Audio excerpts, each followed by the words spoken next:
manokana aloha zany rehefa atao legioma varavana amin'ny fandraisam-tena nataony karakarana ny tanora malaky ny distrika izay navezan'ny commune Kolandrary ifaninanana baskety lasivavy ary baolina kitra teo eo izay efa vita ny famaranana.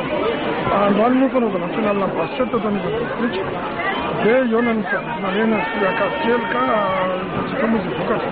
Ho an'ny vehivavy aloha zany dia rahavana manokana ny commune Lasorana ndray sy ny commune Kavokely teo amin'ny famaranana ny vehivavy.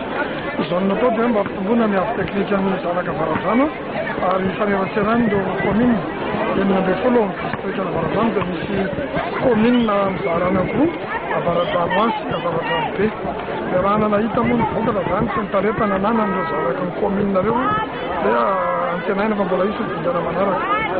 Ho an'ny commune Sabotsynamena manokana eo amin'izay lasin'ny fanatanjahantena izay Sabotsynamena moa zany izay anatin'ny politika mpitantanan'ny commune ny tontolo fanatanjahantena ary izay no anisany mahatonga anay hoe ao anatin'ilay fikarakarana.